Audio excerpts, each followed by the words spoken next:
Welcome in, everyone, to episode 119 of the Batflip Podcast. My name is Damon, here with Matt and David. This week, we're going to recap the World Baseball Classic, give you our awards for this year, our division predictions, and then our World Series matchup. But before we get into all that, Matt, how you doing this week? I'm doing pretty good. Just had a pretty good weekend.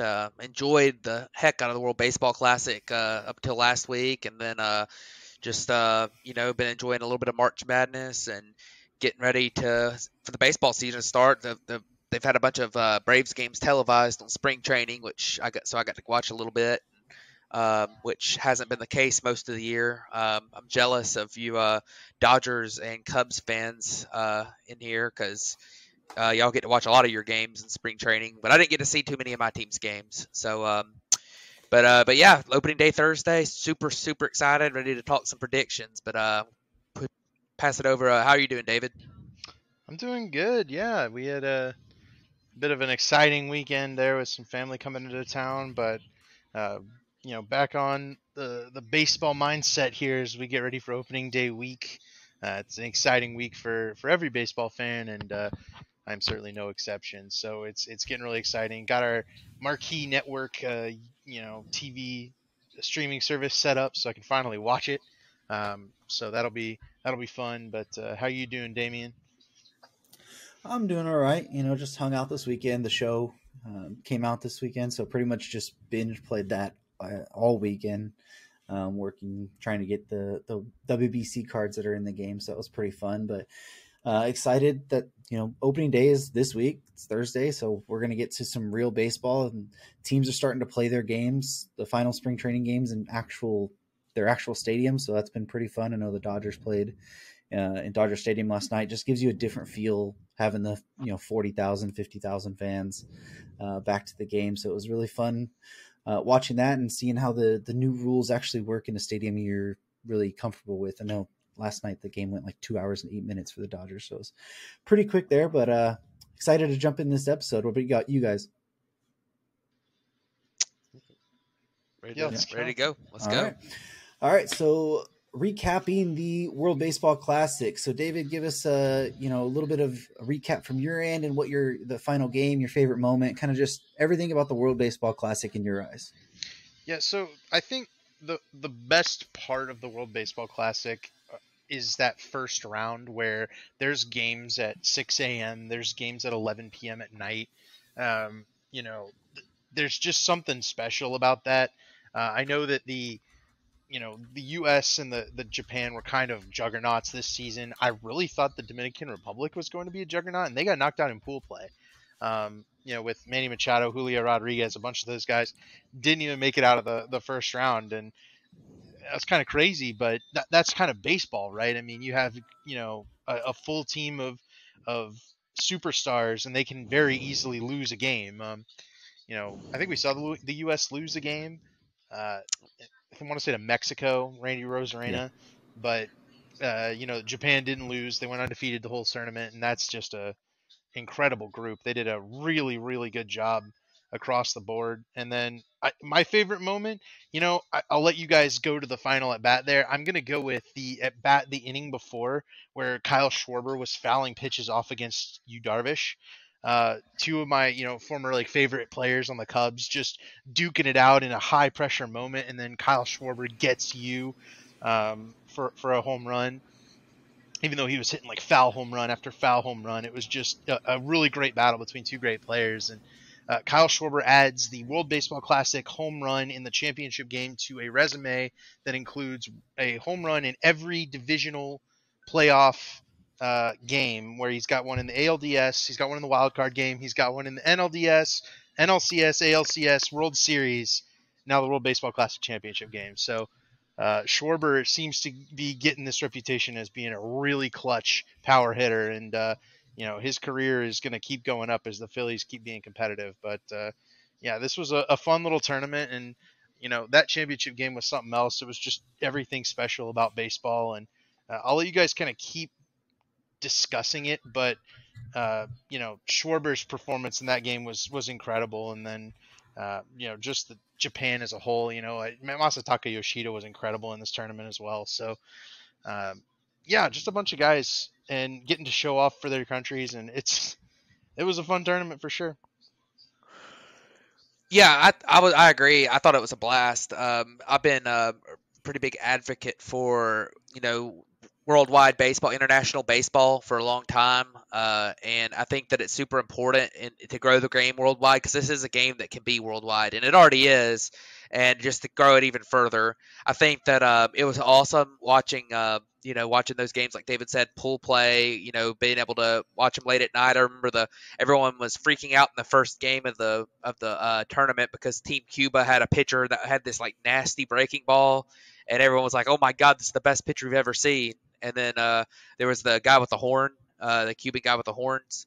That everyone was talking about, and I mean, it's just like since that first game, I mean, it has just been constant. Like everyone's been super excited, everyone's been into it. I think everyone who played on the teams was really, really into it. I thought that was good. I wish we could find a way to get some better participation from American pitchers and pitchers from other countries as well. I think there's several top pitchers from other countries that didn't participate as well, and of course some of it due to injury. But um, I think that what one thing that I hope from this tournament that I wanted to point out was I hope that some of these teams that were kind of upstart teams, especially the European teams, like Team Italy and Team Czech Republic and Team Great Britain, that participated and did pretty well in the tournament, at least compared to their expectation. I hope that, especially with the Czech team that had a lot of Czech, natives on the team, that were born there and everything. I hope that a lot of those teams, a lot of those countries, kind of, maybe got a little bit of, viewership and stuff out of the tournament. I know that a lot of those were American players playing for Team Italy and playing for Team Great Britain because they have rules about how you to be related to be able to play for those teams. But I hope that there was some attention put on that over there. But because I think it is important, these worldwide competitions, to grow the game worldwide. And then my favorite moment, I mean, it's easy to say the Trout and Otani and everything, but I think that I thought the Yu Chang Grand Slam was pretty awesome. That crowd and you know that the Japan and the U.S. teams are so good, and that's going to be such an intense moment. But I don't even know. I don't even remember who they were. The Chinese Taipei was playing, but the Yu Chang home run with that crowd going absolutely insane. That was a lot of fun for me. So I think that might have been my favorite moment. And but yeah, what about you, Damien? Yeah, I mean, it was an awesome event to be able to watch as a baseball fan. Waking up or staying up late to watch some of these games that were overseas. Some of the Australia games were really really cool, and me and a couple of my buddies, the legend of Robbie Perkins from Australia is just one of our running jokes from now on. Um, the final game was electric. That whole environment there, Japan, United States, the two of the best teams there, just going head to head, and it being such a close game back and forth, and you never knew, if that run was going to be the one run to win it or what. But, favorite moment, it's hard to narrow down to one because I had a few. I mean, the Canada Great Britain game was just an absolute fun game to watch. It drug on forever because it was an 18-8 game. Canada ended up winning on a by mercy rule, but I had to say probably my favorite moment of the entire tournament was Trey Turner's grand slam against Venezuela to put them ahead, to move them on. It was the game-winning one to move them on to the championship game against Japan. That moment was just electric in general. Trey Turner was a man on a mission this whole tournament. I think he had 5 homers leading the whole tournament. It was really fun to see. You get to see a more of a perspective of baseball fans from around the world rather than just American baseball. The culture of the game is so different from Japan to, Cuba to Dominican to Venezuela. Like, I feel like it was such a good environment with it. A lot of the games being in Miami for those teams where it's really easy to get to. And then even with United States and Mexico and those teams being in Phoenix, where it's a lot easier for those fans to get to, in Japan, and obviously all of that being overseas and playing in Japan, you got to see a lot more of the cultures of the game from around there, and I think that's really fun as an American baseball fan to be able to see those more often, because obviously it's not something you could see just watching Major League Baseball. Yeah, so before we move on, I do want to say we didn't get to really to touch on it, but two big things I think that need to be mentioned are Roki Sasaki's performance for Japan. As a, I think he's 19, he might be 20 now, throwing 102 with just power splitters at like 90 miles an hour. He was absolutely electric. He's the type of guy who's going to come over here at some point to Major League Baseball and command just incredible contract. I would say every fan of Major League Baseball needs to be on the lookout because, this is such a great place for MLB teams to go and get some scouting on guys in competition against players of, the best caliber. And Roki Sasaki was one of those guys that just popped off the charts in terms of how he can come over and be an immediate impact arm at the major league level right now. And then the other thing I want to mention is the Otani versus Trout performance at the end. Shohei Otani comes in to close the game for Team Japan in the championship game, and gets to 2 outs. It's Mike Trout versus Shohei Otani, teammates on the Angels, guys who kind of endured suffering basically with that team for the last few years, but are, maybe the 2 best baseball players on the planet. You could argue for some other guys, but really, I mean, that's like the best of the best versus the best of the best, and Otani goes in and just strikes Trout out with some pitches that were just moving like Frisbees. And, Trout got him to 3 balls, right? It wasn't like it was a completely uneven at bat, right? Trout was fighting, but, just an awesome, awesome finish to the World Baseball Classic. One of the best at bats to see, just so much talent, on the mound and at home plate. So, that's the kind of thing you only see at the World Baseball Classic, is an at bat like that between 2 guys who have been teammates their entire careers. Yeah, especially fighting for their country and everything. But the one thing I wanted to mention with the Otani, that final at bat, the final pitch that he struck out Trout on, I don't know if you guys saw it, it like broke the pitching scale with the amount of velocity to movement it had. It had like 17 inches of horizontal movement itself, and it was like 87 miles an hour. That's not even including what the vertical drop was. He was chucking Frisbees, man. That was... While also piping 102 right down the middle. Right. I mean, on top of that. So had Trout gotten any sort of contact, it would have been incredible. I mean, Trout just at that point was hoping for the pitches to be off enough that he could take and get a walk there. I mean, Otani was on he had just found another gear there, I felt like. But it's crazy because he's already at a gear that no one else is playing at right now. Yeah. Yeah, it's pretty crazy. All right. Well, is anything else you guys want to talk on the WBC before we head over to the awards? I think I'm pretty good there. Like I say, just I hope that in the countries that overseas that were, or in general that were baseball countries, but not like huge baseball countries. I hope that this helped grow the game there. I think it's important to take it to the next level. So. Yeah.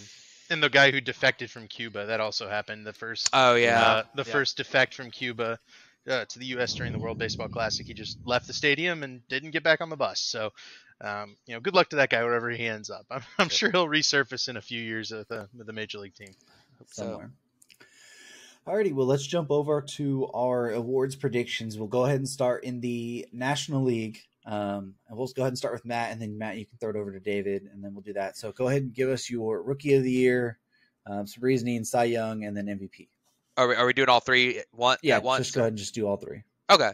So my Rookie of the Year pick here is, this year, instead of doing just one guy, because, we were kind of all like, there's kind of a pick for some of these awards that we're like, we're probably going to pick the same guy.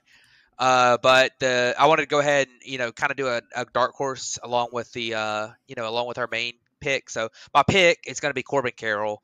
I think he's the top prospect coming up. He's got a little bit of big league experience last year. He got called up for 32 games at the end of the season, did pretty well in those 32 games. Swing and miss was a little bit high, but he was still had a 130 WRC plus, looked really good, kept his rookie eligibility. He's the number 2 prospect in baseball. He's got like breaking the charts level speed, which is going to be important this year with the stolen bases being up a little bit. He's got a great hit tool, power tool. He's a 5-tool player. And I think that, with him having a little bit of exposure to the big leagues already, I definitely think he's my number one. My other guy is Miguel Vargas of the Dodgers, who I think just being in that lineup and getting that opportunity, he's put up really good plate discipline numbers in his minor league career. I really like him. If Corbin Carroll sputters or something, would be one of my picks. For Cy Young, I'm going to go with my main pick's going to be Corbin Burns. He won it in 2021. I think he's got the best combination of stuff. Last year, he proved the durability questions, or at least he was able to pitch 200 innings for the first time. I think that's going to be important. So I really like Corbin Burns there. And the other guy I picked for my dark horse was Jesus Luzardo. I really like his stuff, and I think at times he's kind of figured it out a little bit. And the Marlins have seemed to do a really good job with their pitching development, and also the fact that Marlins Park is a very good hitter's park. So it's a pitcher's park. So Luzardo has really good swing and miss stuff, good command, and he's pitching in a really good pitcher's park. And I like him just as a dark horse. And then for the MVP, I picked Arenado. He's going to have a really high floor because of the defense. And last year, his bat took a step forward, and the metrics say it was actually probably even better than he played last year. I really, really like his game right now. I think he's in a good lineup. He's really happy to be in St. Louis. He even opted into a contract when he probably could have gotten a lot more money from opting out. So I think he's just in a really good spot right now. And, he finished third in MVP voting last year, and I think he's going to be a really good player on a contending team. And my dark horse was Matt Olson. I think he's going to benefit a lot from the shift ban. He's been absolutely tearing the cover off the ball in spring training. And I know, the reason I might even pick him as my number one if he wasn't a first baseman. But, if he doesn't hit at like an elite level, I think that being a first baseman probably holds him back a little bit, but obviously a first baseman can win, as we saw last year with Goldschmidt. So he was kind of my dark horse MVP pick. Man, that feels good to hear. You picked two of the guys that are on my my fantasy dynasty team there. So yeah, I love that. Jesus Luzardo, Matt Olson, those guys are good. I'm excited about that. Good picks. I like it. I am going to take a approach that I'll share specifically. Now, here's the thing, right? I'll go in kind of reverse order from Matt. So my MVP pick is Trey Turner. And my dark horse pick is going to be Corbin Carroll. Now, here's why. And if Corbin Carroll is in the MVP conversation, he'll obviously win Rookie of the Year, so I wasn't going to continue to pick Corbin Carroll for Rookie of the Year. If he's in the MVP conversation with this pick, then he'll be Rookie of the Year. I think that the stolen bases are going to drastically increase. We're yet to kind of fully understand how that's going to be impacted and how major league catchers can kind of adapt. But the guys who are going to be elite at stolen bases are going to get a lot of stolen bases. I think we're going to see a huge increase as they get more comfortable with it. We have already seen an increase in stolen bases in spring training, and that's before, players are really trying for stolen bases, because the stats don't count in spring training. They're not trying to pad anything. But if a guy like Trey Turner, who already steals, 30 to 40 bags with the old rules, if he's now limited to, they can only try to pick him off one time. If they try to pick him off, he can get as huge of a lead as he wants, or they can't pick him off. Trey Turner might steal 100 bases this year. He'll be on base so much because he's such a good hitter. And so, he's got a great plate approach. He's got a lot of power. His all fields hitting skill set plus good defense at shortstop. If you tack on 100 stolen bases to that, he becomes an MVP level player instantly. And that's without adding that he might add more RBIs in a Phillies offense that's already really good, right? I mean, he could just be an all-around, just incredible player with an incredible season this year. Corbin Carroll's the kind of guy who could have this season, but it's to be determined whether he could. But with a stolen base rule like this, with speed like that, it feels right to give him that opportunity, especially because I want to pick a different Rookie of the Year than these guys, because Corbin Carroll's going to be on there. So MVP Trey Turner is my pick. My Cy Young pick is going to be Spencer Strider, and that's obviously predicated on his health. Strider's got maybe the most electric stuff in baseball right now. He's throwing 102 with Hammer Breaking Balls had the best strikeout rate of any player in that started last year. I think he's going to continue that. He kind of feels like the next Justin Verlander to me. It's just going to be a matter of whether he can stay healthy and pick up more innings as opposed to kind of what he did last year, which was like 130 innings with 200 strikeouts. I mean, it was an incredible season, but you just got to see him be able to pick it up and do it for the whole year. So I'm picking Spencer Strider for it. If he only throws, 100 innings, I'll look back and say, well, should have picked one of those guys that's more reliable. My dark horse will be like a guy like Nick Lodolo. Stuff's really good. He's on a bad team. He could very easily see a step forward in just stuff overall in, the approach as he hits his second major league season. The metrics really, really like Nick Lodolo, and I think he's going to be the type of player that could have a really good year that gets underlooked and undervalued. Not saying he is this, but like Felix Hernandez used to in Seattle, right, where he was just really good and no one cared because he was in Seattle. That's the kind of year I think Nick Lodolo could have. Now, he's not Felix Hernandez, but I like Nick Lodolo for a good year this year. My rookie of the year pick is the one guy I allowed myself to choose the Cubs for, and it's Hayden Wesneski. I've talked at length about Hayden Wesneski. I'm not going to go into detail on it, but he just won a job in this Cubs starting rotation. He'll be there all year, and I think he's got the stuff to go out and have a really strong rookie season that could compete with Corbin Carroll. Maybe Corbin Carroll gets hurt or something, but or plays poorly. That would be, I think even a strong Hayden Wesneski season might not be enough, but I like him, and I think he's going to have a really good year. Joey Weimer of the Brewers, if he does win the starting job in right field, which it's looking like he is as of this podcast, but we're still TBD. I like him to also have a really good season. He's got a lot of power, big dude, with athleticism. So not unlike Aaron Judge, though, again, huge player comp, not at all the same type of guy. But if Joey Weimer can hit 25 home runs, which I don't think is crazy at all, I think he'll be in the conversation for Rookie of the Year for sure.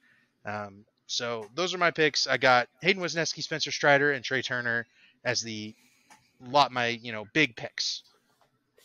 So what about you, Damien? So for mine, I ended up going with Corbin Carroll as well for my Rookie of the Year. For all of the reasons that both of you guys just mentioned. Part of me really wanted to go with Jordan Walker since neither of you guys did. But I am going to end up sticking with Corbin Carroll here. My dark horse for Rookie of the Year, it's a guy I've talked about a lot as well. It's Garrett Mitchell. I think the ability to have the power speed combination as well. I think he's going to get a lot of run in Milwaukee and play in center field. He plays an elite defensive center field already. If it comes down to it, he might be able to surprise some people and maybe be in the running for Rookie of the Year. For my Cy Young, I ended up going with Aaron Nola as the guy. Nola's been incredibly consistent throughout his career. He's getting ready to go to a free agent year. Didn't sign an extension with the Phillies. He usually gets overshadowed by Zach Wheeler on his own pitching staff because he doesn't strike as many people out. But I just think there's always been another little gear in Aaron Nola, and as much as that offense is going to hurt this year with Bryce potentially being out for half the season, them losing Rhys Hoskins now, the pitching staff's really going to have to step up. I'm excited to see if Nola can take that next little step forward and kind of vault himself heading into a free agency year as a legitimate Cy Young contender. For my dark horse there, I went with Max Fried. Just a guy who usually is flying under the radar, especially now with Strider being the guy, and it seems like that gets most of the attention in Atlanta there. He's also been dealing with his own contract dispute as well. So I think that just motivates a guy a little bit more. Really wanted to pick Burns as well as the guy for my Cy Young because his arbitration hearing, and he seemed fired up as well. But I think Max Fried is just a guy that can fly under the radar and maybe at the end of the season will surprise you and be able to be in the running for that award. As far as my MVP goes, I'm going to pick the same person I picked last year, and that's Juan Soto. The talent is just too good to pass up. He had a really, really down year last year, especially after the trade deadline going to San Diego. But I think a full year there in San Diego and everyone else that's going to be in that lineup, I think it really offers him enough backing around. So he's not the sole guy like he was the last few years in Washington. You're not going to be able to pitch around him already anymore. And I mean, he's incredibly good. What do we need to say? He's going to be a guy who's going to walk more than he's going to strike out. I think the power is going to be just fine, if not a little bit more. He's going to hit for the average, most likely. Like, Juan Soto is one of the best hitters in the game. The talent is there. He's going to be in a better lineup, the best lineup he's ever been in before. Why wouldn't anyone pick him? If we were picking him last year when he was in Washington. He's going to be on a successful team now. And my dark horse is Trey Turner, for every reason that you just mentioned, for him being your pick there. I don't know if the stolen bases is going to make such a big deal in it. I mean, it's going to help him a little bit, but I mean, his performance that we just saw in the WBC, even him going back to spring training, the power seems to be there. I think him playing in Philadelphia, and like I just mentioned with Nola, they're going to have, that offense is going to have to step up somehow. If Hoskins, who already knows, out for the year, we don't know how long Bryce is going to be out. Trey Turner's going to have to step up and really be the leader of that offense moving forward for the first half of the year and through the second half. With the consistent production that he brings, he's going to hit about 300. He's going to hit you 20 to 25 homers. He's going to play solid-ish defense, and he's going to steal a ton of bases. Like, at the end of the day, you can usually pencil that in for him. And in a year where, he's going to have to step up a little bit more and shown a lot of power recently, maybe that the power numbers step up even closer to 30, playing in a more hitter-friendly ballpark now. The stolen bases helps him some more. And the shift band, maybe he gets a few more hits and hits a little higher than about 300. So that's my picks. Rookie of the year for my actual picks: Corbin Carroll, Aaron Nola, Juan Soto, and then my dark horse picks: Garrett Mitchell, Max Fried, Trey Turner for the National League. Folks, we have breaking news during the Batflip podcast recording. First time in a while, Nico Horner going to be extended by the Cubs, or at least they're in long advanced discussions, per Ken Rosenthal. That's fun. I like that. I'll be happy. I'm sure you would be. Well, yeah, big reaction there from the Cubs fan. I am happy. Just extend Nick Madrigal next, and you guys will be set. They can get him for cheap. All right, so let's jump over to the American League now. So we'll go ahead and start with Matt again. So go ahead and give us your Rookie of the Year awards predictions. Yeah, so my Rookie of the Year, I went ahead with Gunnar Henderson. He's the number one prospect in baseball for a reason.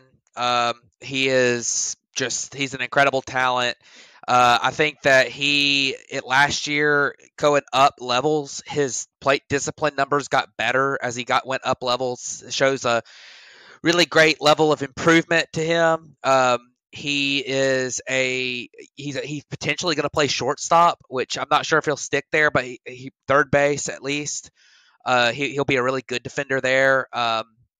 He's got unbelievable power. His hit tool is still really good. He's gotten better, with the swing and miss. And I mean, I don't see why he would fail unless his swing and miss goes back to like his rookie ball levels of struggling. I don't know why he wouldn't be successful. So that's really the only question mark with him. But Zips has him projected to be a 5-win player in his rookie year. So that's pretty crazy. He also torched Major League Baseball in 132 132 plate appearances last year in his cup of coffee. So I think I picked him to be my guy. And then the dark horse I picked in case Henderson doesn't do great is I picked Logan O'Hoppe. And the reason I picked him is because he is a very, very good plate discipline-oriented catcher. Who has put up fantastic numbers in the minor leagues at Double-A last year. After the trade from the Phillies to the Angels, he put up a 194 WRC plus, and he had a 22% walk rate in Double-A in 131 plate appearances. He did get a cup of coffee at the big league level. He did not look overmatched at the big league level. He only got 16 plate appearances, but he had a couple hits and several walks. So very good looking player. I like the plate discipline. I think he's going to do well. If he can grow into a little bit more power, he hit 26 home runs in Double-A last year. Now that wasn't a pretty good, I believe Philly Double-A is like a notoriously good hitter's park. But definitely a guy to look out for, because if he can be a league average defender at catcher and hit like that, then he'll be a very, very good player. And he's also on the opening day roster. My Cy Young, I went with Shane McClanahan of the Tampa Bay Rays. He was the guy that I thought was the best pitcher last year, um, and he was incredible. He's got great stuff from the left side. Throw it, hit triple digits. And I mean, last year he had a 260 xFIP. He pitched 166 innings. Dealt with a little bit of injury down the stretch, but this guy is really, really good. He's throwing 97 with a wipeout slider, and he's throwing it. He's only got he's got a 2%, a 2 walks per 9 walk rate, which is really, really good. So I like Shane McClanahan. My dark horse pick is George Kirby. I really, really, really like his stuff. I think he throws really hard. He has elite control, which I think is a big deal. You don't want to be putting base runners on with the new rules this year. I think he looks really good. Also, one little underrated thing about George Kirby is he did pitch in the minors a bit last year with the pitch clock, so he's got already kind of used to that too. But I think the only thing kind of holding him back, if his stuff plays like I think it will, it would maybe be like innings limits. I know last year he had a pretty strong innings limit, and I think that the Mariners are going to be real cautious with him. But I really like his talent. Think he could have a breakout potential Cy Young campaign this year. And then my MVP, I mean, it starts with Ohtani. It's Ohtani until it isn't. It was last year, even with Trout hitting 62 home runs last year. Still, there were people that thought Ohtani was better, and I think Trout was. I mean, not Trout. Judge, excuse me. I thought that Judge did deserve it last year over Ohtani, but it took a historic season for that to be the case, and I got to pick Ohtani. The My dark horse is Corey Seager. He's a shortstop that can absolutely mash the ball, and he's going to hit even better this year because out of all players affected by the shift last year, Corey Seager stood alone, and it wasn't very close. And who is most affected by the shift? He pulls a lot of line drives, and he puts the ball in play a ton. So that was a big deal last year with him. His numbers maybe not being what people expected. His peripheral numbers were incredible. I think he's going to be great, and he's also, I think he improved a little bit defensively last year too, so that was a really good thing to see. So that's my picks: Henderson for the Rookie of the Year, McClanahan for Cy Young, Ohtani for MVP, and then Ohop, Kirby, and Seager kind of dark horse picks for me. And as far as the Seager one's concerned, he's already been a guy we've seen hit 300 with the shift. Yeah. So what he would do without the shift. But anyways, David, go ahead with your predictions. Yeah. So first thing, Jeff Passan reports Nico Horner's extension, 3 years, $35 million, buys out a year of free agency. Good deal. My picks for the AL awards will be, I'm going to go with Tristan Casas at Rookie of the Year. I think we're actually going to hit on probably the best 6 for the Rookie of the Year. So Casas is getting that first base job in Boston, and he's crushing the ball right now in spring training. I think he looks really good. For Casas, it's going to be all about whether he can take advantage of that short porch in right field and get some home runs out in Boston. I wonder whether how kind of right center deepens out a lot, whether he'll get cheapened out of some stuff there. But I really like Casas' swing. I think he'll be the type of guy who can just mash for years for Boston. My dark horse pick is going to be Oscar Colas, who just made the White Sox. I've had Colas on my radar for a little bit. I think he's like their top prospect right now, right? But the White Sox farm system, I guess he's their second best prospect. The farm system for the White Sox is very weak. So Colas doesn't necessarily have the superstar ceiling that some of these other guys do, that Gunnar Henderson does, that some of these other guys we're going to talk about do. But what Colas does have is the starting job, right? And I think it's right field. And he's more of a center fielder in right field, and he's going to swing away a ton. He actually kind of matches the White Sox offense, basically, which is a guy who hacks a ton of power, a lot of strikeout. So either Colas has a really good rookie season, despite his plate approach flaws, or he struggles and ends up going back down. But he's a guy with a ton of tools and a ton of volatility. I think he'll be good, but will he be able to overcome that and win Rookie of the Year? Not sure, which is why he's just my dark horse. Now, I'm sorry, but for both MVP and Cy Young, I'm picking Shohei.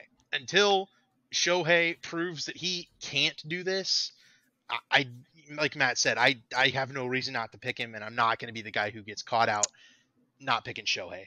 Um, I think it's time for him to win both MVP and Cy Young.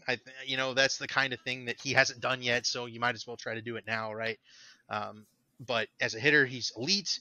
As a pitcher, he's still getting better, and improving, and he's carrying more innings as he goes. And I think this year could be like his top end year, maybe his peak year coming up right here. So I think this is kind of the peak Shohei powers, as it were. But as for dark horse, I will go Framber Valdez for Cy Young. He was really good for the Astros last year, and he's stepping into the ace role. We talked about him a good bit when we talked about the Astros a few weeks ago, and Framber's quality start streak and all that last season. I think he had a really good year, and he can build upon that. Maybe with a little bit more swing and miss, and potentially, using that pitch clock to his advantage. For MVP, I'm gonna go with two guys for dark horse, but for completely different reasons. So for identical reasons, for my NL picks, I'm going to go Bobby Witt as an option. I think, a guy who I think he had 30 stolen bases last year and 20 home runs. If he can improve on that home run total, he's the type of guy who would go for stealing, 60, 70, 80 bases under these new rules. And, be the type of guy who could go 30, 30, 30 or 40, 40 even. So I like Bobby Witt to maybe have a breakout season. He's still very young. Still got a lot of plate approach questions to whether he can get to any of that power. My other guy for this MVP season, where just taking the ceiling, is Adley Rutschman. And it would be the first MVP year if I had catcher since I think Joe Mauer, or maybe Buster Posey. So Adley is certainly the type of guy who could get there and knock out an MVP year. He had 5 WAR in his rookie season, and he played like half the year. Adley could have just some historic WAR numbers with that defense at catcher, combined with that plate approach and the power at the plate. I love Adley a lot. I think he's going to be in MVP conversations for years. He's playing in the wrong league. He's playing against Shohei. He's playing against Judge. He's playing against Trout. I don't know that he'll ever win one, but he's certainly in my dark horse, especially as he comes into his own and Baltimore kind of starts to look to be more competitive. I think Adley is definitely a guy who you're going to pencil in your top 10 list, maybe not your top 3 list. But I did want to mention him here. So my picks are Shohei, and Tristan Casas. Dark horses, Oscar Colas, Framber Valdez, and then Adley Rutschman and Bobby Witt for MVP. So for my picks, for Rookie of the Year, I ended up going with Masataka Yoshida. I just think the experience of him coming over, having played professionally overseas, and then what we saw in the World Baseball Classic, a lot of people thought he was going to come in and be overmatched. I think he led the World Baseball Classic in hits. Obviously, they played just about as many games as the U.S., but he still led the entire tournament with hits. He didn't look overmatched there. I think he'll be able to have 20-ish homer power. I know in Boston he's a pull hitter, and that right field gets a little long for those guys, but he's the potential to hit 20 homers. He'll walk a decent amount. As long as he doesn't get totally, like, the swing doesn't get out of with the high leg kick in the velocity against Major League pitching, I think he'll be just fine. My dark horse, I went with Anthony Volpe. I think he's, per Fangraphs, was he like a third best prospect in baseball or something like that. He made the opening day roster. It looks like he's going to be the starting shortstop for the New York Yankees. And as we all know, that means something. You are automatically, if you perform well as a Yankee and starting shortstop there, you're going to get a lot more of a push. He's a guy who is able to steal bases in New York. He probably has about 20 homer power as well. As long as he doesn't bring the strikeout issues that he's had at AAA, even though it was a small sample size last year, up to the major leagues, he'll be fine. But he's looked really good in spring training. I think he's been hitting over 300 there with over 400 on base. So as long as he brings that performance over, he'll be fine. So for Cy Young, I went with Jacob deGrom. Give me the most talented guy. Like Jacob deGrom, if he's healthy, he's going to put up nutty numbers. He'll be fine. The innings pitched might, depending on how the Rangers go, but it's Bruce Bochy as well now. He's an old school manager. He'll ride the guy. I don't think he's going to be worried about pulling him at 5 innings or 6 innings. I think he'll let him go. If deGrom's healthy, I think he should be a shoe-in for a top 3 on anybody's ballot. My dark horse is Framber Valdez. He had a really awesome year last year. The quality start streak he had, he would have probably been right as the top guy there had Justin Verlander not overshadowed him on his own team last year. They're going to play really good defense behind him. He's a ground ball guy. I think it's pretty easy just to say that he'll be a dark horse there.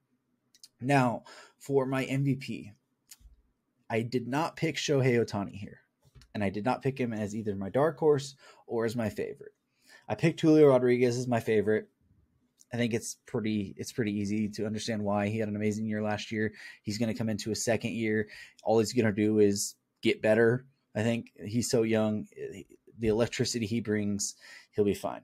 My dark horse, I went with Jose Ramirez. He's a guy who every year you can usually pencil him in as what he's going to do. He's going to hit you 20 to most likely 25 homers, close to 30. He's going to steal you 20 to 25 bases. He's going to hit around 280 to 300. He's going to play good defense. He's going to lead the Guardians team there. So my reasoning for not picking Shohei Ohtani as either my Cy Young or my MVP for the American League is because I'm not sure he finishes the season in the American League. I think if the Angels are out of it at the deadline and he does not tell them that he will re-sign with them or does not have an extension by that point, you could see two teams, especially on the West Coast, the Padres and the Dodgers, who have been gearing up for this run at Ohtani for this offseason, make another massive move for him. And if you're the Angels and you're out of it and he will not sign, you have to consider the fact of taking a boatload of prospects for a guy who's going to leave you in 3 or 4 months. That is my reasoning for not picking Shohei Ohtani as MVP or Cy Young, is because I'm not sure he's going to finish the season with the Angels. If of all the reasons, and not to mention the players you would pick instead of Ohtani, you've done the best job possible here, Chief. I think that's absolutely perfect in terms of reasoning and in terms of who you picked in advance. Like, J-Ram needs more MVP love. Yeah. And on the Ohtani thing, I thought about doing the same thing. The only thing is that I feel like that with the Angels, Art Moreno is a stubborn asshole. Yes. Well, and the fact that Art Moreno in his career has the biggest thing that he's done is he has gone after superstar power. Like, remember when he signed Albert Pujols and Josh Hamilton, and of course he's gone after superstar power as opposed to depth and just paid a gargantuan contract for people. I feel like there's a chance he might end up doing that with Ohtani. Well, here's the thing. Ohtani has already said that he wants to win. If they don't prove he can win, that they can win, he will leave. Yeah. Second of all, Art Moreno was literally just considering selling the team. He was, but he didn't. He didn't, but I'm just saying that might also be another factor. Now, if you have a big contract, that might hurt the value later on. I mean, we just saw it with Soto. I mean, people wanted him traded so when they could sell, and then they still haven't sold yet either. But I just don't know that he finishes the year there. So just to recap my awards there, Rookie of the Year, I went with Masataka Yoshida from Boston. Dark Horse, Anthony Volpe. Cy Young, I went with Jacob deGrom, Framber Valdez, my dark horse, and then Julio Rodriguez and J-Ram as my MVP picks there.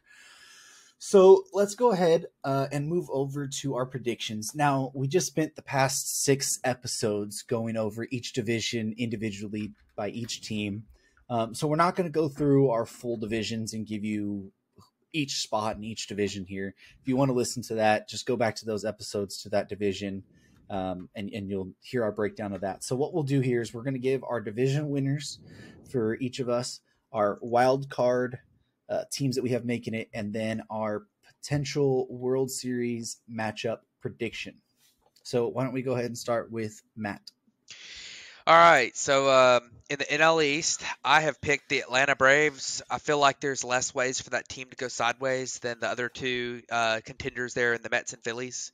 I think there's more depth there, so I picked the Braves.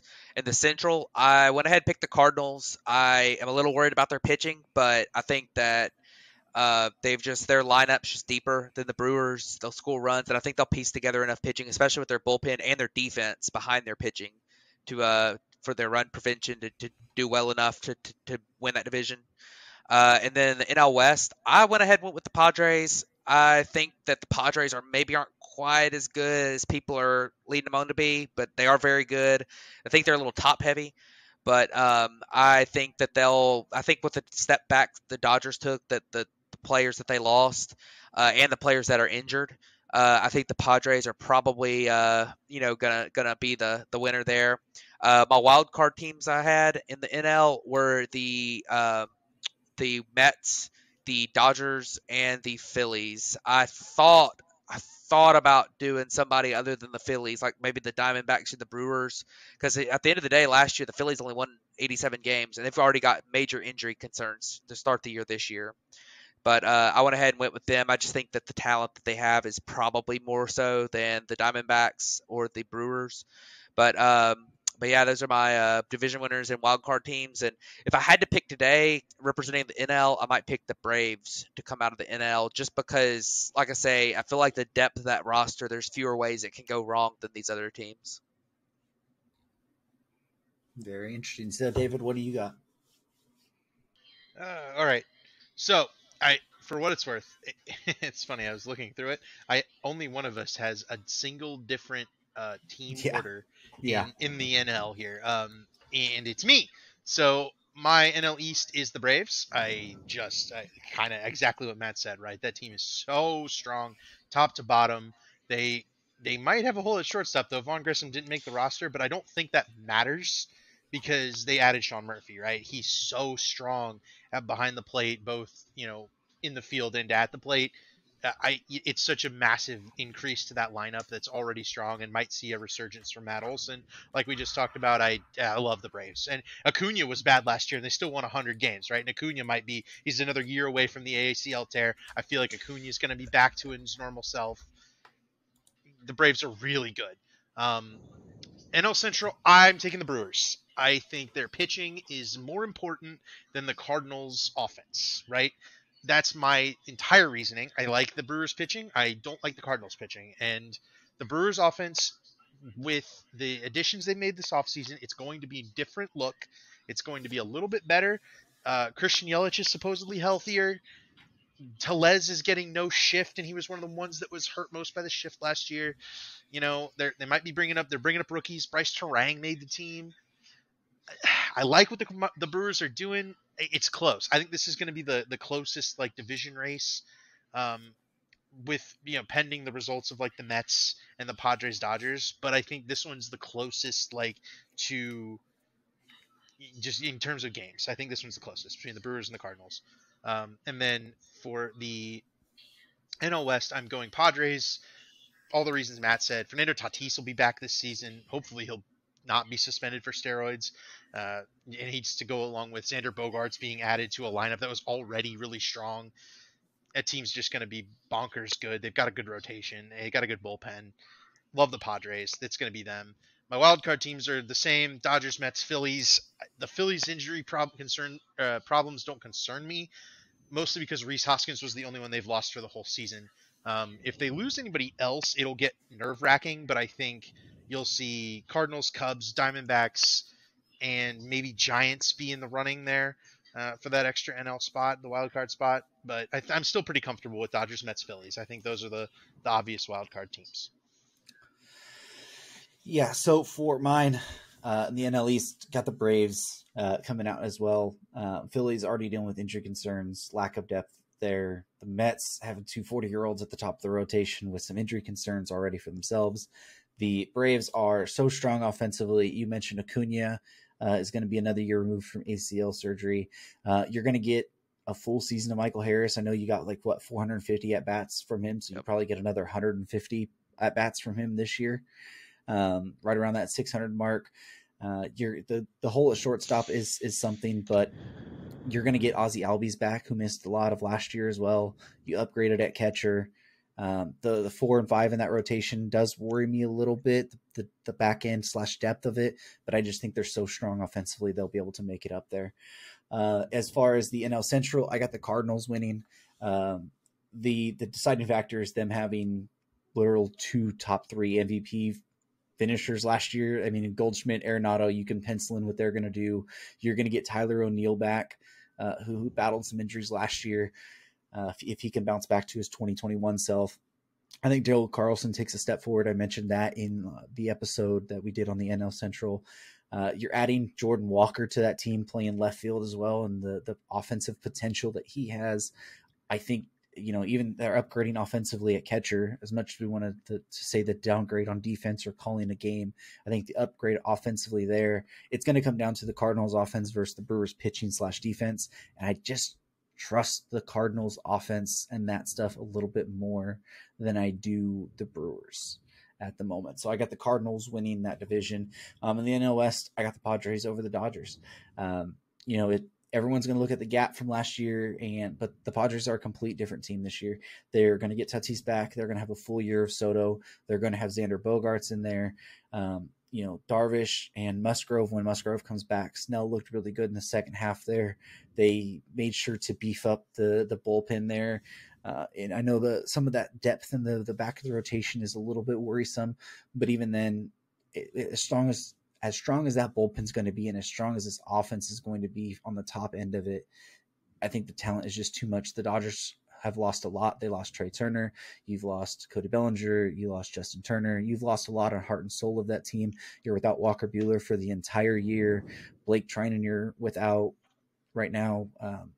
You don't have a closer. Daniel Hudson was supposed to be back. He's already experienced some setbacks. Tony Gonsolin already sprained an ankle. He's going to be out probably until late April. They're already dealing with some injury concerns. The depth hasn't looked the best there, and they're going to be a team that's counting on a lot of at-bats from David Peralta and Jason Hayward. And it seems like a weird thing, so I just think the Padres right now are a little bit better than the Dodgers. So Braves, Cardinals, Padres, and then the wildcard teams are the same. Dodgers, Mets, Phillies. You can make an argument that the Phillies should be out for Milwaukee there. I like Arizona, but I just don't quite think that they're going to be right to that level yet. I think give them next year into next season, and then they might be able to jump into that wild card tier. I just don't think the talent is there quite yet.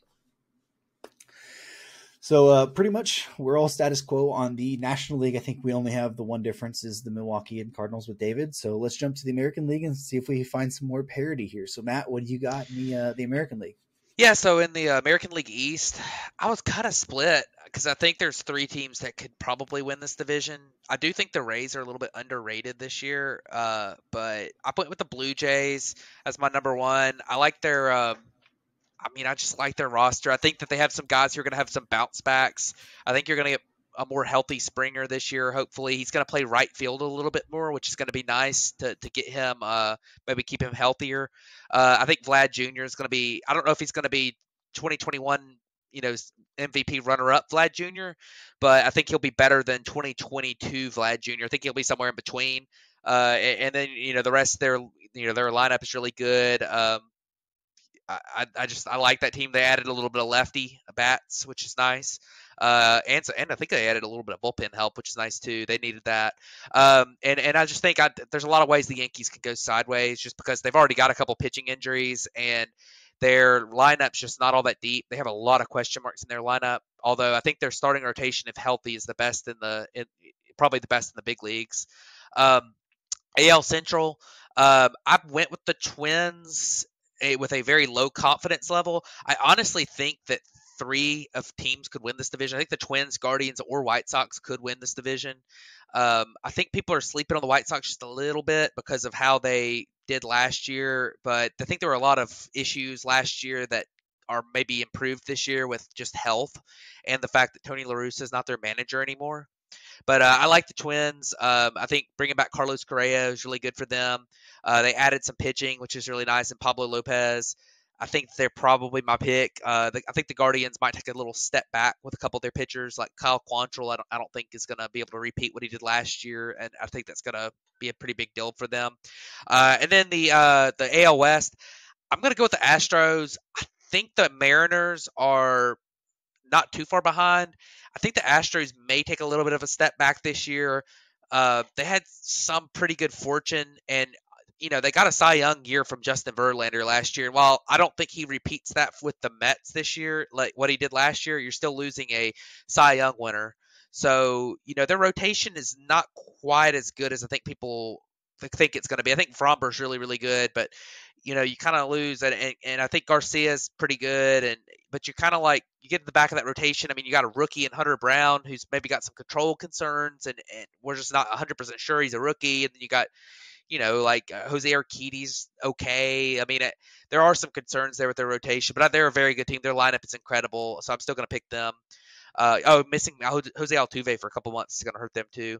But the wild card games, I picked the Yankees. They were close to the Blue Jays. I think they're going to be number 2. The Mariners, and I actually went with the Angels. I like some of the offseason moves they made. I might be drinking the Kool-Aid, but Oh boy, you did not learn. I think there's a way they sneak. There might be a way they sneak in there. I really, really like their combination of Patrick Sandoval to go with Ohtani, and also having like Tyler Anderson's like their number 3 or 4 in the rotation, which is a huge step forward over what they've had. And then the one thing that really concerns me with them is the bullpen. Their bullpen really concerns me, and maybe a little bit of their depth in their lineup too. But I did go ahead and pick them, and my World Series team from the American League. I mean, it's kind of wide open with this as well, but I think I'm going to go with Houston, kind of the same way as I did with the Braves. I mean, there's not a ton that can go wrong with this team. Like, I think that their lineup is deep enough to where, like, even if you lose a player, like they're losing Altuve for the first couple months, I think they're still going to be really good. I do think that there might be a little bit of concern if they lose another pitcher or something, but I'll go with Houston. They have the pedigree. They did it last year, so they're my pick out of the American League. Alrighty. I'll tell you, I'm the one with the change again. So I've got the Blue Jays coming out of the AL East, but it is very close between the Yankees, Rays, Blue Jays, and even the Orioles. I think are definitely in consideration for this division. But I love the way the Blue Jays have constructed their roster. It's just a bunch of mashers, guys who are just excel at hitting in the moment, right? Bo Bichette is one of my favorite players to watch on this team. You've got Matt Chapman, right? He's a great defender, and he's the guy who he went nuts last year in the second half, had a ton of big home runs for them. Um, you know, they picked up Dalton Varsho to kind of hit from the left side. That's really exciting. The Blue Jays are really good. And then, I've got the Guardians in the AL Central. I'm kind of team pick the Guardians until they prove they can't do it anymore. Basically, at this point, right? I've been burned by it before. Last year, I drank the White Sox Kool-Aid, and they were terrible. And the Guardians were consistent and strong, and they have been years and years in a row doing it with guys like Stephen Kwan. They'll still have Shane Bieber. It's a good team. They got good pitching development. They got good prospects. They got a lot of depth. Even if that depth isn't like high impact, it's still like very strong. A bunch of guys who could come up and make a good impact for them. And they might have fixed some of their outfield problems finally. So I like the Guardians a lot. Twins are good. They're right there. I think the White Sox have a realistic shot to win this division, but the Guardians are my pick. And then AL West, I'm not going to pick against the Astros. I won't do it. I would like to. I very much would like to. I think there's 4 teams in this division as well. The AL is going to be incredibly competitive. There's going to be some major surprises. I absolutely don't think it will go the way I've projected it here. But, I mean, you could very, very easily see the Mariners, the Rangers, the Angels have all made huge strides in the last couple of years. They could catch in past the Astros, right? Especially with Altuve gone. And, their big signing was Jose Abreu, who's 36 years old. That could not work out. But until the Astros show they aren't, worthy of being picked, coming off of a World Series championship with a team that, I think they won every postseason game except for one, right? I got to pick the Astros. I'm just sticking with it. They're going to be the ones. So my wild card teams are the Yankees, the Mariners, and the Twins. So there you go. And then my World Series matchup is probably San Diego and Toronto. I know I didn't do my World Series team. Matt did his. So we'll pick our winners at the end here, but yeah, those are it. So Blue Jays, Guardians, Astros. Yeah, so for my American League, I am East. I'm actually going to go with the Blue Jays as well. It took all of Aaron Judge hitting 62 homers last year to carry the Yankees to the division. I love the upgrades the Blue Jays have made this year. And one thing that I mean, we haven't really talked about much, but the Blue Jays changed their ballpark to be a lot more hitter friendly this year. They were already a super good hitting team at home, especially. I think that's just going to help them score even more runs, and they have really good pitching. Uh, you have Manoa and Gossman. You signed Bassett. If you can have the bounce back from Barrios, who's looked pretty solid in spring training, looked rough in the WBC, but in spring training's looked pretty solid so far. Um, they added Eric Swanson, which is into that bullpen to go with Romano and Simber and Anthony Bass. Like I just like a lot of their arms there that I think adding that home ballpark advantage to make it even more hitter friendly now. I think teams are going to struggle there. The Yankees, I still have them at second. They still have a lot of talent. Rodon being out for we don't know how long. If it might be a month, might be a couple weeks. We just aren't sure yet. That hurts them. Offensively, they didn't really make that big upgrade everyone was expecting them to make. So I have them finishing second. The Rays, their team, we do this every year. They're going to be right in this battle. We're not going to pick them, and then they're going to make us look dumb. I got them finishing third there. Jumping over to the American League Central, I got the Twins. I think getting another year of Carlos Correa and him on a long-term deal, invested even more into this team. The upgrade that they made getting Pablo Lopez into that rotation, I think it gives them a really solid rotation now. They have a solid bullpen with Duran, Jorge Lopez. Offensively, if you are going to play Buxton a little bit more at DH to keep him a little bit more healthy, the offensive potential that can come from that. I like the team, what they did. The Guardians, I think it's going to be a fight in this division until the last game. The Guardians are really good. They're really fundamental. They play a good defense. They have people who aren't going to surprise you, but they're going to just play really solid, and they'll be there at the end. It's hard to pick them. You could flip a coin. I think it just landed on tails for me with the Twins to pick them there. And then the American League West, I've done it the past couple of years. I haven't picked the Astros. It's bit me in the butt. There was everything in me wanted to pick the Mariners, especially once I remembered that Jose Altuve was going to be out for 2 months. I really, really wanted to pick the Mariners. And then I scrolled down and I realized my World Series prediction is still Houston. And I'm like, I can't pick against Houston right now. I've done it the last 2 years. They've proved me wrong. I think the talent that they have there with adding Jose Abreu, who's going to be an upgrade over Yuli Gurriel, what you were doing for Jeremy Pena's breakout last year. You're getting Alex Bregman, who the second half looked really good if he's going to be healthy. You still have Kyle Tucker. You're going to get Michael Brantley back.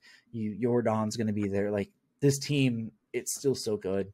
The loss of Verlander, I mean, what, you're just going to throw Christian Javier in the rotation, throw a guy like Hunter Brown, who has shown really good flashes. He's going to battle some command, but I think the team's just too good still to really have that much of a fall off. I think the Mariners are really close to them. They made the jump up last year. I love what they've done this offseason, adding a guy like Teoscar Hernandez in there. Jared Kelenic looked amazing in spring. If he's able to unlock that prospect pedigree that he had, and continue what he's done this spring, that's going to be a lot of fun. And then I have the Rangers in third in this division just because of kind of continuing my narrative of I don't think the Angels are going to be as good and they're going to end up trading Shohei at the deadline. And I like the changes the Mariners or the Rangers have done, spending all the money, going out, getting a lot better in that rotation. I think that's going to be the next big step for them. How I have it is I have Blue Jays, Twins, Astros, and then wildcard teams. I got the Yankees, Guardians, and Mariners. And then in my World Series matchup, I got Houston over San Diego in 6. Matt, did you give your prediction to the World Series there? I didn't. I thought we were waiting till the end for that, but I picked Atlanta over Houston in 6. I just, like I say, I mean, this is maybe the most difficult season to predict a World Series title champion that I could remember, but I'll just be a homer and pick the Braves. Yeah, so I said my World Series teams are San Diego and Toronto. I think they're just my two favorably composed teams across the board in terms of hitting, pitching, and bullpen, right? Like every metric, they just kind of hit it for me. And I think those are the kind of teams with players that can play well in a postseason environment, right? Where you got to have guys who can come out and make a big statement, right? I think the Phillies are going to be good if they can get to the postseason, right? They've got those same type of guys. I think even the Angels will be good, right? We've seen what Ohtani can do on the big stage. If he could just get to the postseason, right? Like Damian has him. I don't think that's, or no, Matt has him. I don't think that's, unreasonable at all, but I refuse to drink the Angels Kool-Aid. I won't do it. I won't pick them until it happens for the first time. But, I like the Mariners, obviously. I just think what happens here is, we have a really brutal playoffs where we see a lot of the bigger win total teams get knocked out. And I think the Blue Jays and the Padres, by being in the more competitive divisions, are probably going to have lower win totals, and they probably won't be viewed as the favorites. They'll get a little more, battle tested, and they'll go into those championship series with a little more experience and then come out on top. I have the Padres over the Blue Jays. I'm picking with this super team. I think it's going to work. And I think, spending a lot of money is the way to go. So that's what we're going with. But there's genuinely about 10 teams that I could pick to win the World Series and be very comfortable with it. But yeah, I went with Padres over Blue Jays, and that would be a fun World Series. I think, both of you guys have a good World Series. I hate seeing Houston in there both times, though, man. I do hope we get somebody new. They've been in there like every year. Listen, I think my World Series prediction has been completely wrong the last couple years that we've been doing this. So just say that I am trying the worst possible outcome for a World Series, and hopefully it doesn't come true. It's my kind of reverse psychology type deal on it, because this would probably be the most throw up-ish World Series matchup I could ever think of at the moment. I would go Houston over the Cardinals over Houston would be my throw up matchup there. Maybe San Francisco instead of San Diego, but it's close. There's zero chance that the Yankees would not be the American League team for mine, but be like what Phillies Yankees for Yankees, yeah. Maybe Mets Yankees. Yeah. Maybe the Yankees just so we wouldn't have to hear Vince. Yeah. Pretty bad. Pretty bad. But anyways, that's our predictions for awards, divisions, wild cards, World Series. But opening day is just here in a couple days. So anything that you guys are specifically looking forward to in opening week? Yeah, I'll start off. Obviously super excited. I think that people are going to overreact a lot with the rule changes for the first few days. I think you'll start to see the real major effects of the rule changes just kind of over the course of the season. Like if on the opening day there's a lot of stolen bases, then people are going to be like, oh my God, there's going to be thousands and thousands of stolen bases this year. And, sometimes it's also an opening day thing. You got a lot of tough pitchers throwing. You got guys maybe wanting to run and spark some offense against the pitcher. It's going to be hard to get a string hits together against. So I do think the stolen bases will be up, but it's just kind of things like that. Maybe there might be some pitch clock violations or something on opening day where people are like, oh no, here we go. Pitch clock's going to be the story of the season. And then over time it might, get better. I was just super excited. I think, new season, hopefully everything gets started off on the right foot. There's no major bad awfulness. There's some good pitching matchups on opening day. So excited for that. And we'll see. Very excited. It's going to be a great season. 162 games from Thursday until for the next 6 months. There will be baseball on every day except for the day after the All-Star game or whatever. So super excited for that. So ready to go. The one thing I have is that I am the only one who picked the Guardians, and Tristan McKenzie just got announced that he will be out for at least 8 weeks. Ooh, so that's great. Yep, that's good. I picked him, and they're already getting hurt. Does that change your pick? No. 8 weeks without their number 2 pitcher. What I note about the Guardians in my prediction there was that they have a lot of depth and they can always come up with a new plan. I think the Guardians will be just fine. However, that division is already really close. They do not need to be losing Tristan McKenzie for that long. But Kyle Quantrill's their number 2 now. Oh boy. Savali and Plesac are 3 and Savali, 4. Plesac, and Quantrill are 3 of their 5 rotation guys, and then I We'll don't know who see. their 5th one will be. Morgan, maybe? Maybe. Oh boy. Yeah. We'll see. Yeah. Maybe I just jinx the Guardians. They'll hit. Hey, All to straight to hell. if they can get the All right. ball on the ground. Yeah. So, David, is there anything in the opening week specifically that you're looking forward to? I am excited to see these new rules employed in game. I think specifically the kind of the way the stolen bases are going to work, but also, I think the pace of games are going to be a little bit nicer. Just going from 3 hours to 2.5 is just a welcome change. And from spring training, at least, it seemed like innings were just paced a lot better, right? You didn't have to like look away between pitches while the pitcher was like, wandering around on the mound instead of throwing the ball, right? Like I'm just ready for that, honestly. I think it'll be good. I think they very much have some room to adjust the pitch clock if it does feel fast. But keeping it strict early on to get everybody used to it is a good way to start this. And they can adjust from there and get the kind of happy medium that I think everyone's kind of clamoring for. Yeah, and I was going to say, I forgot to mention it on the pitch clock thing. This week, we're going to find the one thing we will find out is early in the season, like these opening day games and home openers are really usually pretty intense games for early in the season. Teams really, really want to win on opening day. The crowd's really into it and stuff. And I'm going to be very interested to see if that pitch clock becomes kind of annoying for fans late in games. Like it's great spring training because it speeds it up, but like there's not going to be quite as much of that dramatic, pacing in the 8th and 9th inning of these really close, really big games as there might have used to be. Like you're going to have to get up there and throw. And I think that there's something about that you don't want pitchers walking around for 30 seconds between pitches, just dilly-dallying around like Pedro Baez used to do. But you also there's something about like the game feeling rushed, and I think that's something we haven't seen in spring training because of the low magnitude of the games. But it's something that maybe we might start to see a little bit of in the early season in this first week. Hey, how's this going to look in a big game? So I think that's something that maybe kind of going for your point to look at. Also, we'll see no shift also in all these Yep. games.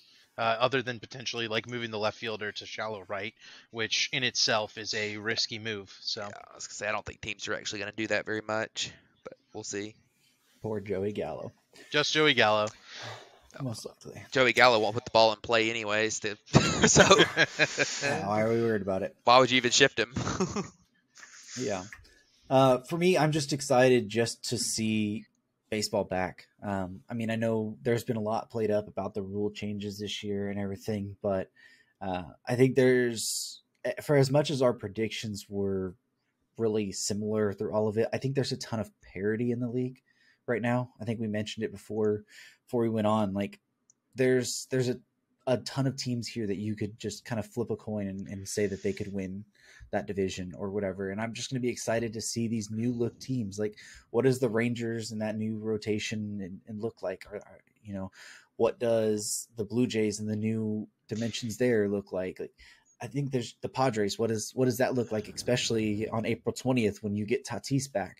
What does that lineup look like? Like there's just so many interesting stories, I think, throughout the season that's going to come to fruition. But I think firing it up on opening week, seeing the players get into the high intensity games rather than just kind of spring training, going in there, mailing in 4 at-bats and go golfing for the rest of the day.